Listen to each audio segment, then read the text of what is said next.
नमस्कार दोस्तों। आज हम आपको एक नई कहानी सुनाने जा रहे हैं। ये कहानी है कुणाल और उसके परिवार की। कुणाल शर्मा, जो पेशे से एक सॉफ्टवेयर इंजीनियर था, पुणे में अपनी पत्नी के साथ एक अच्छी सुकून भरी जिंदगी बिता रहा था। पत्नी श्रुति एक हाउसवाइफ थी। बेटी अनन्या और बेटा ईशान दोनों स्कूल में पढ़ते थे। एक आम परिवार जो हंसी खुशी अपनी जिंदगी बिता रहा था। अनन्या जब 8 साल की थी, उसने अपनी माँ को आकर एक बात बताई थी कि एक अजनबी आदमी उसे रोज स्कूल के बाहर दिखता है। हर दिन वो वही खड़ा रहता है और उसे ही देखता रहता है। अनन्या की माँ ने उसकी इस बात पर ज़्यादा ध्यान नहीं दिया, लेकिन इस बारे में अपने पति कुणाल को ज़रूर बता दिया था। वैसे तो अनन्या हमेशा स्कूल बस से ही आना जाना करती थी, पर जब श्रुति ने कुणाल को उस आदमी के बारे में बताया तो एक दिन कुणाल खुद उसे स्कूल लेने चला गया। उसने अनन्या से पूछा, कहाँ है वो आदमी? तब अनन्या बोली, पता नहीं पापा, मैंने मम्मा को जब बताया तब से तो वो मुझे दिखा ही नहीं। कुणाल ने भी चैन की सांस ली और उस बात को वही छोड़ दिया। अब इस बात को 6 साल बीत चुके थे। अब अनन्या 14 साल की हो गई थी और आज उसका 14वां जन्मदिन था। सबने उसका जन्मदिन धूमधाम से मनाया, लेकिन अनन्या के जन्मदिन के कुछ दिन बाद वो आदमी उसे फिर दिखा। वो वही खड़ा था, उसी जगह, उसी सड़क पर। लेकिन अनन्या ने उसे पहचाना नहीं। उसे बस ऐसा लगा कि उसने उस आदमी को कहीं देखा है, लेकिन उसने ध्यान नहीं दिया। दिन ऐसे ही बीतते रहे। फिर अनन्या के जन्मदिन के एक हफ्ते बाद घर में अजीब घटनाएं होना शुरू हो गई। हर रोज एक कौवा अनन्या की कमरे की खिड़की पर आकर बैठ जाता था और जोर जोर से आवाज करता था। लेकिन अनन्या के साथ इससे भी ज़्यादा डरावनी चीज़ें होना शुरू हो चुकी थी। अनन्या ने अब नींद में चलना शुरू कर दिया था।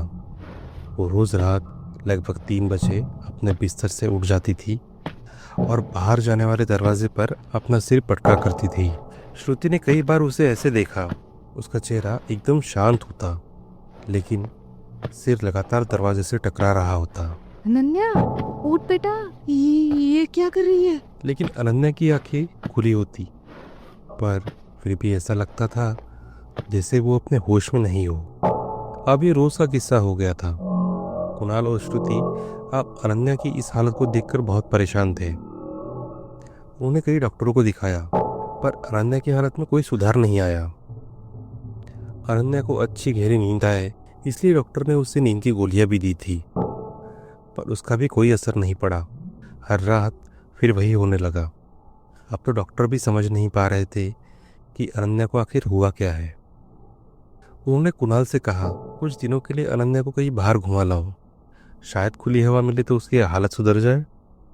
कुणाल ने सोचा, काफ़ी समय हो गया है। वो और उसकी फैमिली सबने मिलकर कहीं बाहर वक्त नहीं बिताया। कुछ दिन अगर शहर से दूर शांति में बिताए जाए तो शायद सब कुछ पहले जैसा हो जाए। उसी शाम विक्रम का साला घर आया। और जीजा जी, क्या हाल है? सुना है आजकल बड़े पैसे छाप रहे हो, थोड़े हम पर भी उड़ा दो। विक्रम काफी मजाकिया था, पर जब उसने कुणाल को परेशान देखा तो उसे भी समझ नहीं आया कि क्या किया जाए। बस इतनी सी बात, मुझे एक जगह पता है।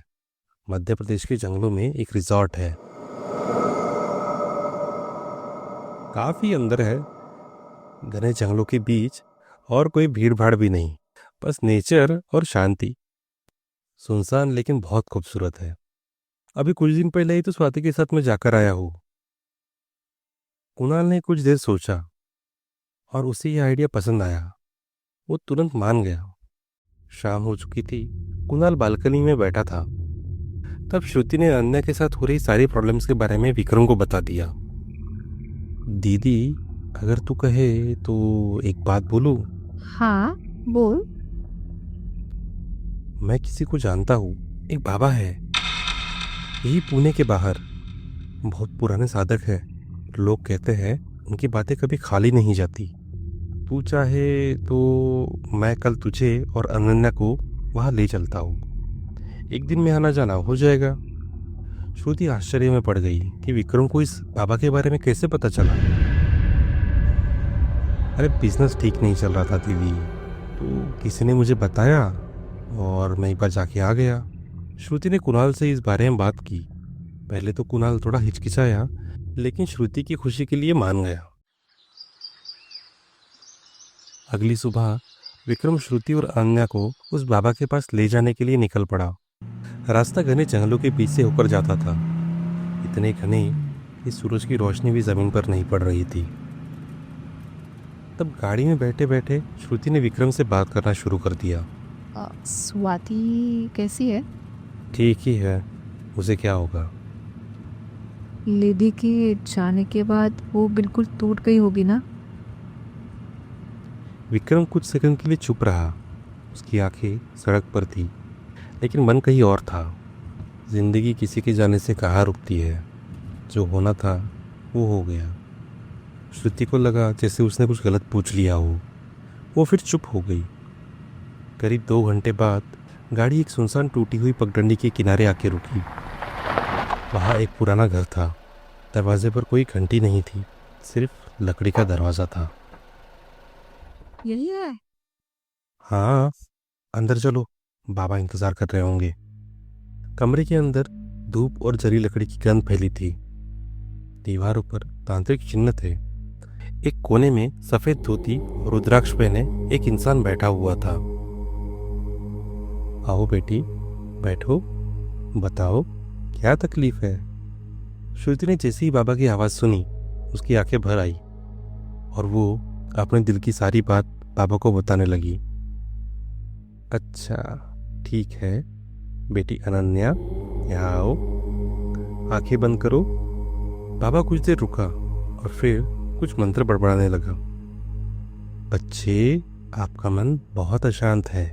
अब अनन्या की पलकें भारी होने लगी थी। उसकी सांसें धीमी पड़ने लगी थी और उसके मुंह से एक शब्द निकला। वो फिर से आ गया। अनन्या, क्या कहा बेटा? पर अनन्या अब कुछ बोली नहीं, जैसे होश में ना हो। बच्ची को कुछ नहीं हुआ है, बस उसका मन थोड़ा अशांत है। इसके ग्रह अपनी चाल बदल रहे हैं, इसलिए एक छोटी सी पूजा कर देता हूँ, सब ठीक हो जाएगा। कैसी पूजा बाबा? कुछ नहीं, एक छोटा सा अनुष्ठान है। श्रुति कुछ बोल नहीं पाई, तो विक्रम ने अनुष्ठान के लिए हामी भर दी। कुछ देर बाद बाबा ने अनुष्ठान कर दिया। तब श्रुति को थोड़ा सुकून मिला। उसे लगा अब सब ठीक हो जाएगा। उस दिन के बाद जब अनन्या बाबा के पास से लौटी, घर की हवा में एक अजीब सुकून था। श्रुति भी अब अच्छा महसूस कर रही थी। ना कोई कौवा, ना दरवाजे से सिर टकराना, ना नींद में चलना। सब कुछ जैसे सामान्य हो गया हो। देखते ही देखते 1 हफ्ता बीत गया और अब कुणाल अपने परिवार के साथ घूमने जाने की तैयारी करने लगा। श्रुति और कुणाल खुश थे। ईशान बैकसीट पर बैठकर बाहर के नज़ारों का मजा ले रहा था। अनन्या शांत थी और बस खिड़की से बाहर देख रही थी। क्या बात है अनन्या, तुम्हें मजा नहीं आ रहा है क्या? इतनी शांत क्यों हो? श्रुति, क्या तुम भी क्यों अपना मूड खराब कर रही हो? बैठने दो ना उसे। मैं उससे कुछ बोल नहीं रही हूँ कुणाल। उसने कल रात से कुछ नहीं खाया। पता नहीं आजकल कुछ खाती पीती ही नहीं है ढंग से। पिछले कुछ दिनों से अनन्या ठीक से खाना नहीं खा रही थी। अरे यार छोड़ो ना, हो सकता है टेस्ट नहीं आ रहा होगा या फिर स्कूल का स्ट्रेस होगा। दोनों ने बात वही छोड़ दी और गाड़ी आगे बढ़ने लगी। पर उन्हें पता नहीं था कि अनन्या के खाना न खाने की वजह कुछ और थी। एक रात पहले। बेटा कुछ तो खा ले। नहीं माँ, भूख नहीं है, मन नहीं कर रहा है। अच्छा दूध तो पी लो। और ये खिड़की क्यों खुली है? बंद करो इसे। माँ रहने दो ना प्लीज, मुझे अच्छा लगता है। अच्छा, ठीक है, लेकिन जल्दी सो जाओ, कल हमें बाहर भी जाना है। अनन्या ने हाँ कर दी और श्रुति वहाँ से चली गई। लेकिन ठीक रात के 3 बजे अनन्या की नींद खुली। जैसे वो 3 बजने का ही इंतज़ार कर रही थी, खिड़की पर वही काला कौवा आकर बैठा था। अनन्या ने उसे देखा और उसकी तरफ जाने लगी। वो कौवा आवाज़ नहीं कर रहा था। अनन्या को देखकर ऐसा लग नहीं रहा था कि वो अपने होश में है। वो उस कौवे के पास गई और उसे देखने लगी। फिर एक झटके में उसने उस कौवे को पकड़ लिया और उसके सिर को दांतों में जकड़कर चबा डाला। वो उसे फाड़ कर खाने लगी जैसे कई महीनों से भूखी हो। पर ये बात ना कुणाल को पता थी, ना श्रुति को, और ना ही अनन्या को। करीब दोपहर 2:30 बजे कुणाल, श्रुति, अनन्या और ईशान रिजॉर्ट के गेट पर पहुंच चुके थे। जगह तो अच्छी है, लेकिन कोई दिख नहीं रहा। अरे विक्रम ने तो बताया था ना, यहाँ ज्यादा लोग नहीं रहते। चलो अंदर चलते हैं। गाड़ी गेट के अंदर जाने लगी। अंदर का रास्ता संकरा था। दाएं बाएं ऊंचे पेड़ और बीच में बना एक छोटा सा रिजॉर्ट। पर वहाँ और कोई मेहमान नहीं था। शायद इसीलिए विक्रम ने कहा था, भीड़ से दूर चलो, हमें भी अकेले वक्त बिताने का मौका मिल जाएगा। क्या तुम भी बच्चों के सामने? दोनों हंस पड़े और अंदर जाने लगे। कमरे ठीक ठाक थे, बिस्तर सजे हुए थे, खिड़कियां खुली थी जहाँ से मनमोहक नज़ारे दिख रहे थे। तभी ईशान बोला, मम्मा, ये दीवार पे क्या है? कुछ नहीं बेटा, पुराने पेंट का निशान होगा। दीवार पर कुछ जगह काई जमी हुई थी। किसी ने उस चीज़ पर ध्यान नहीं दिया और अपने अपने कमरों में सामान रखने चले गए। अब रात हो चुकी थी। सबने एक साथ खाना खाया और अपने अपने कमरों में आराम करने चले गए। अनन्या भी अपने कमरे में जा चुकी थी। सब सो गए थे। रिजॉर्ट में पूरा सन्नाटा पसरा हुआ था। तभी अनन्या को कुछ आवाज़ आई, एकदम हल्की, कुछ फुसफुसाने की। वो अपने बेड से अचानक उठी और बाहर निकलने लगी उस आवाज़ का पीछा करते हुए। लेकिन उसे देखकर लग नहीं रहा था कि वो अपने होश में है। वो कहीं जा रही थी। कहाँ, शायद उसे भी नहीं पता था। चलते चलते वो एक जगह आकर रुक गई। पेड़ों के बीच एक पुराना पत्थर का ढांचा था, जैसे कोई प्राचीन टूटा मंदिर हो। दीवारें काली और टूटी हुई थी। जमीन पर राख से कुछ आकृतियां बनी थी, जैसे कोई अभी अभी बनाकर गया हो। अनन्या उस ढांचे के बीच जाकर खड़ी हो गई और जोर जोर से रोने लगी।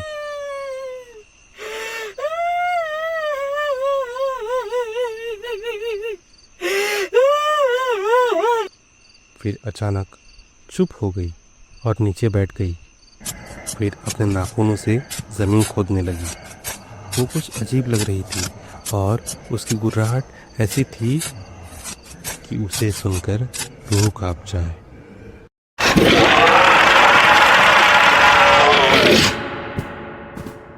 अचानक उसकी आंखों से आंसू बहना बंद हो गए और उसका चेहरा भावहीन हो गया।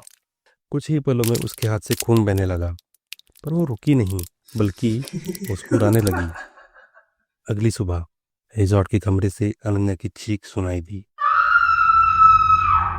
श्रुति ने जैसे ही अनन्या की आवाज़ सुनी, वो उसके कमरे की ओर भागी और जैसे ही कमरे का दरवाज़ा खोला, अंदर पहुंचकर जो उसने देखा, उसने उसे अंदर तक हिला दिया था। अनन्या के बाल पूरी तरह बिखरे हुए थे। उसके हाथ मिट्टी से सने हुए और लहूलुहान, जैसे किसी ने प्लेट से उस पर बार बार वार किया हो। उसकी उंगलियों से नाखून पूरी तरह निकल चुके थे और उन पर एक भी नाखून नहीं था, बस मिट्टी और सूखा खून। उसकी आंखों से आंसू बह रहे थे। वो बार बार कह रही थी, मम्मा देखो ना मुझे क्या हो गया है।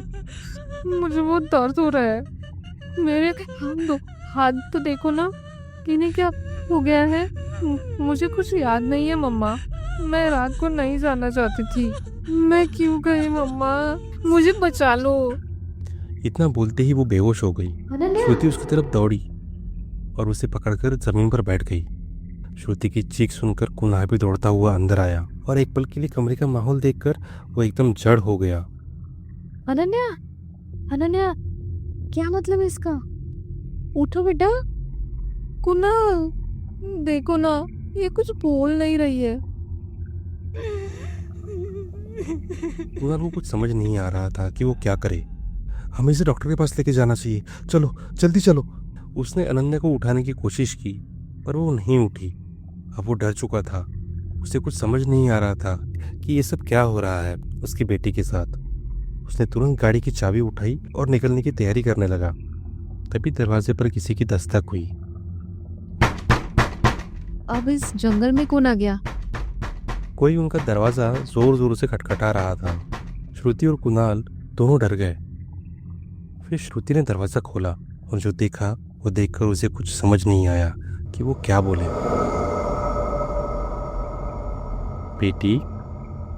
बेटी की दशा मैंने पहले ही समझ ली थी।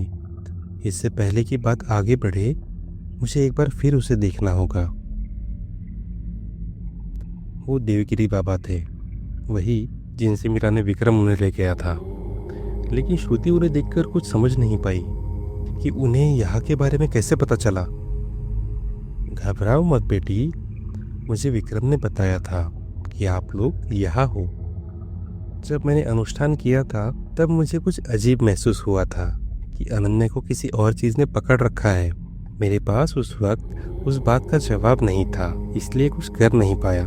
लेकिन अब मुझे पता है वो क्या है। श्रुति और कुणाल दोनों कुछ भूल नहीं पाए, बस उन्हें देखते रह गए। कोई है जो बच्ची के पीछे पड़ा है, उसने बच्ची पर वशीकरण किया है, हमें वो तोड़ना होगा। कुणाल कुछ बोलता उससे पहले ही श्रुति इस बात को मान गई। पर हाँ, एक बात बता दूँ, ये अनुष्ठान अनन्या के साथ मुझे अकेले में करना होगा, नहीं तो वो वशीकरण तुम पर पलट सकता है। श्रुति ने कुछ नहीं कहा। श्रुति का भरोसा देखकर कुणाल को भी लगा कि बाबा जो बोल रहे हैं वो ठीक है। बाबा एक कमरे में चले गए और कुणाल को अनन्या को वहां लाने के लिए बोल दिया। कुणाल अनन्या को लेकर अंदर चला गया और लेटा दिया। बाबा ने कुणाल को बाहर जाने के लिए कहा और दरवाज़ा बंद कर दिया। कमरे के अंदर बाबा ने एक छोटी सी तांत्रिक चौकी सजाई थी। वहाँ धूप कपूर की मिलीजुली सुगंध आ रही थी। वहाँ का वातावरण कुछ अलग बन गया था। बाबा ने अपने ही खून से अनन्या के माथे पर तिलक लगाया और कुछ मंत्र पढ़ने लगा और अनन्या होश में आ गई। लेकिन वो अब भी अपने होश में नहीं थी। आंखें बंद करो बेटी और मेरे साथ बोलो। इस तरफ कुणाल रिजॉर्ट के बरामदे में बैठा सिगरेट सुलगा रहा था और अनन्या के बाहर आने का इंतजार कर रहा था। उसका चेहरा थका हुआ और परेशानी साफ दिख रही थी। तभी रिजॉर्ट का चौकीदार वहां आया। श्रुति अंदर बैठी थी और वो भी अनन्या के बाहर आने का इंतजार कर रही थी। उसे उम्मीद थी कि आज की पूजा के बाद सब पहले जैसा हो जाएगा। तभी कमरे का दरवाज़ा खुला और अनन्या बाहर आई। अब उसका चेहरा शांत था, लेकिन उस शांत चेहरे पर एक अजीब सी मुस्कान थी। अनन्या, कुछ तो बोल बेटा, तू ठीक तो है ना? दीदी आप ठीक हो ना? क्या हुआ आपको? हाँ ईशान, अब मैं ठीक हूँ, बिल्कुल ठीक। कुछ ही देर में बाबा बाहर आए, चेहरे पर वही शांत और शीतल मुस्कान लिए।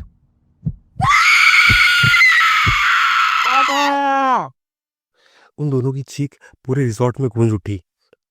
श्रुति, श्रुति!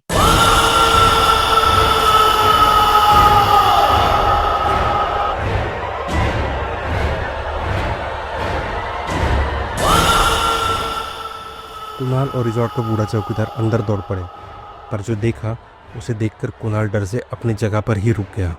बाबा ने अपनी चटाई खोल दी थी और श्रुति के बालों को कसकर पकड़ा हुआ था और अनन्या उसके पास खड़ी होकर अपनी उंगलियां चबा रही थी, जैसे काट कर अलग कर देना चाहती हो। कुणाल कुछ समझ नहीं पा रहा था कि आखिर ये क्या हो रहा है उसकी आंखों के सामने।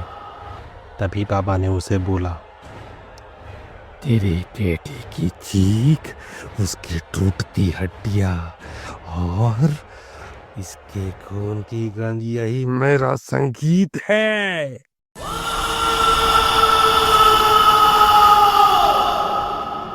श्रुति जोर जोर से चिल्लाने लगी, चुप कर, तू जानती नहीं दर्द में जो स्वाद होता है वो अमृत से भी मीठा है। ये खुद अब अपने टुकड़े करेगी, उससे दर्द होगा पर वो रो भी नहीं पाएगी, और जब ये मरेगी तब इसकी आंखें खुली रहेगी, समझी कुतिया? छोड़ दो, मेरी माँ को छोड़ दो। छोड़ दो? ले, छोड़ दिया।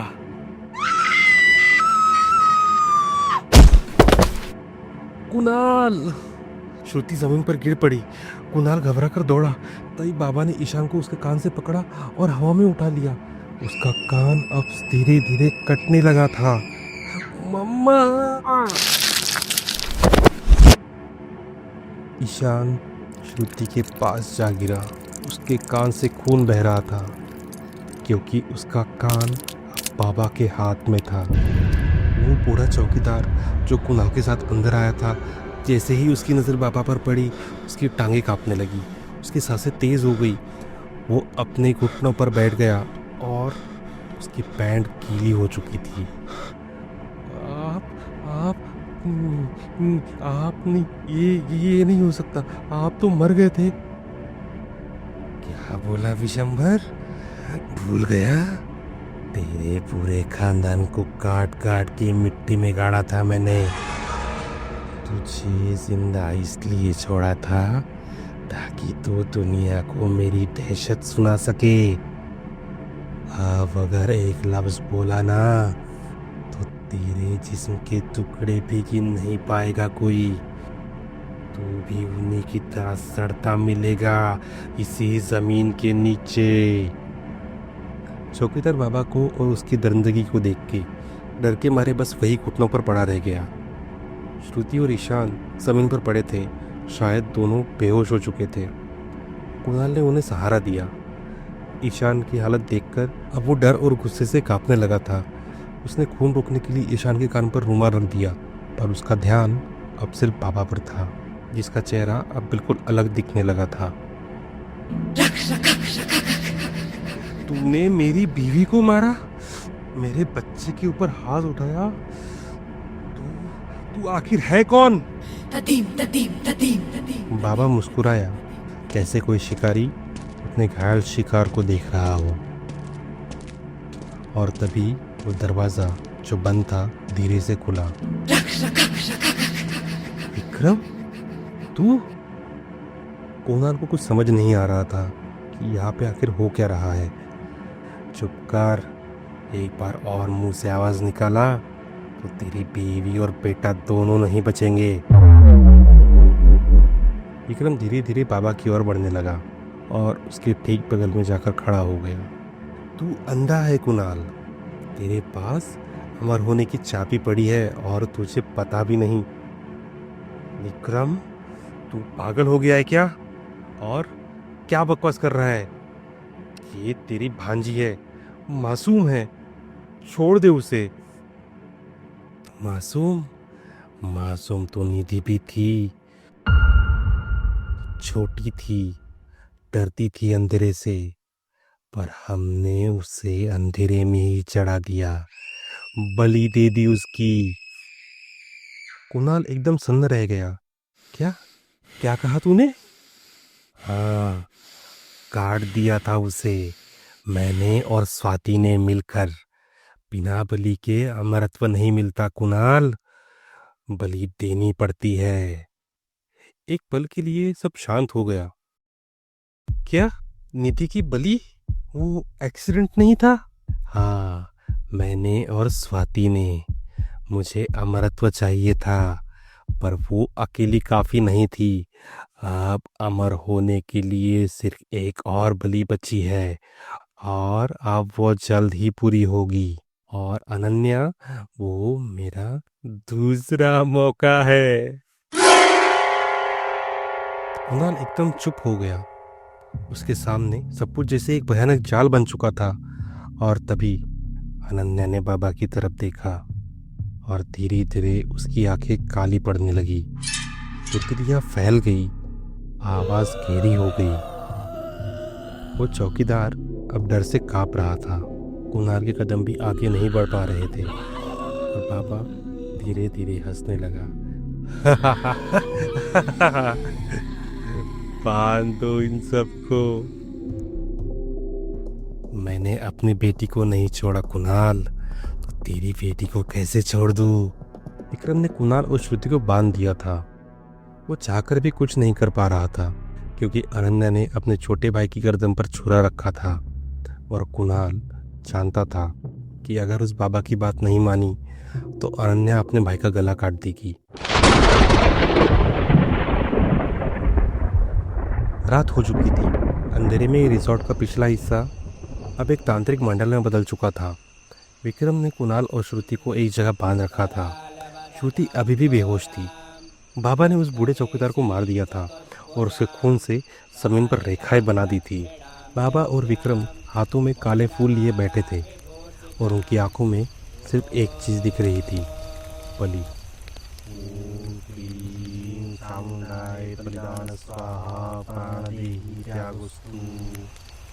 और अनन्या धीरे धीरे आगे बढ़ने लगी। उसे आगे बढ़ता देख कुणाल चीख उठा, अनन्या नहीं, रुक जा बेटा, मत जा। मेरी रानी बेटी, पापा की बात सुनो, मत जाओ, रुक जाओ, मत जाओ बेटा। मेरी रानी बेटी, पापा की बात मानोगी ना? मत जाओ वहाँ, आओ मेरे पास आओ। लेकिन अनन्या उसकी कोई बात नहीं सुन रही थी। छोड़ दे मेरी बेटी को। अनन्या की आंखें पूरी काली हो चुकी थी। चेहरे पर एक मुस्कान थी। उसने अपना सिर पीछे झटकते हुए कहा, पापा, और जोर जोर से हंसने लगी। लेकिन तभी उसकी आंखों से एक आंसू जमीन पर टपका, जैसे वो बताना चाहती हो, पापा, मैं अभी भी अंदर हूँ, मुझे बचा लो। ये सब देखकर कुणाल रोने लगा। क्या करता वो? लाचार था। बाबा बलि देने आगे बढ़ा, लेकिन उसी पल कुणाल जैसे तैसे उठा और दौड़ पड़ा बाबा की ओर। उसने बाबा को जोरदार धक्का दिया और अनन्या को पकड़ लिया। अनन्या, अगर तू मेरी बेटी है तो मेरी आवाज़ सुन। पापा। एक पल को, सिर्फ एक पल को अनन्या की आवाज़ वापस आई। पर तभी बाबा उठा और उसने हाथ के एक इशारे से कुणाल को पीछे फेंक दिया। कुणाल दीवार से टकराकर बेहोश हो गया। कुछ पल बाद रिजॉर्ट की सारी लाइट चली गई और हर जगह घना अंधेरा फैल गया। तभी किसी अनजान औरत की आवाज आई, अनन्या, क्या तू अब भी अंदर है? सुबह हो चुकी थी, पर सूरज की रोशनी कहीं दिख नहीं रही थी। पूरा रिसोर्ट जैसे किसी साये में दबा हुआ था। कुणाल वहां बेहोश पड़ा था, अकेला। अब वहां कोई नहीं था, ना श्रुति, ना अनन्या, ना कालदेव। बस वहां श्रुति और अनन्या के खून से सने कपड़े पड़े थे और उस चौकीदार की लाश। कुछ देर बाद कुणाल की आंखें खुली। उसका सिर भारी था। श्रुति, श्रुति, अनन्या कहाँ है? श्रुति। चारों तरफ सिर्फ धुंध और कोई आवाज नहीं, ना कोई इंसान, पर कोई जवाब नहीं। उसने रिसोर्ट के सारे कमरे खंगाल डाले, लेकिन सब खाली थे, वहां कोई नहीं था। कुणाल जब कमरे की तलाशी ले रहा था, तब एक पुरानी दराज से उसे एक लिफाफा मिला। उस पर लिखा था, जीजा जी के लिए। वो चिट्ठी स्वाति की थी, विक्रम की पत्नी, जिसे मरे हुए अब 2 साल बीत चुके थे। पर विक्रम ने ये बात कभी किसी को बताई नहीं। जीजा जी, अगर आप ये पढ़ रहे हैं तो शायद अब तक आप सच्चाई के काफी करीब पहुंच चुके होंगे। विक्रम अब वो इंसान नहीं रहा जो कभी मेरा पति था। हमारी बेटी निधि की कुंडली में मृत्यु नक्षत्र था और विक्रम ने उस बात को एक वरदान बना दिया। कालदेव से उसका रिश्ता अब सिर्फ एक समझौता नहीं बल्कि एक वादा है जो वो हर हाल में पूरा करेगा। उस वादे के लिए वो मुझे भी खत्म कर चुका है। हाँ, मैं अब इस दुनिया में नहीं हूँ, लेकिन अगर अनन्या भी उसी नक्षत्र में जन्मी है तो अगला निशाना वही है। उसे बचाइए, क्योंकि मैं अपनी बेटी को तो नहीं बचा सकी। विक्रम, मैं तुझे नहीं छोड़ूंगा। तुझे नहीं पता तूने क्या शुरू कर दिया है। इसकी कीमत तुम दोनों को चुकानी पड़ेगी। चिट्ठी पढ़ते ही कमरे का दरवाजा अपने आप खुल गया। बाहर की धुंध में एक पगडंडी जैसी आकृति उभरने लगी और उसी पगडंडी पर खड़ा था एक पुराना त्रिशूल। उस पर खून से लिखा था, जहाँ बलि दी गई थी वही आखिरी यज्ञ होगा। काशिया, अगर अपनी बेटी चाहता है तो ठीक है, अब नहीं रुकूंगा। अनन्या को वापस लाकर ही दम लूंगा, चाहे मुझे उसी रास्ते से गुजरना पड़े जिससे कोई लौट कर नहीं आया। और वहीं से शुरू हुई कुणाल की यात्रा बनारस की तरफ, अघोरी, तांत्रिक और नरबली की काली दुनिया की ओर।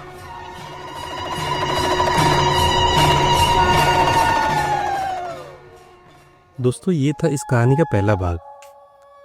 हम बहुत जल्द इसका दूसरा भाग भी लाने वाले हैं, लेकिन उससे पहले आप सबसे एक रिक्वेस्ट है, अगर आपको ये स्टोरी पसंद आई हो तो कमेंट और लाइक ज़रूर कीजिए, क्योंकि जब तक आप कमेंट, लाइक या डिसलाइक नहीं करते हमारी कहानी और लोगों को रिकमेंड नहीं की जाएगी।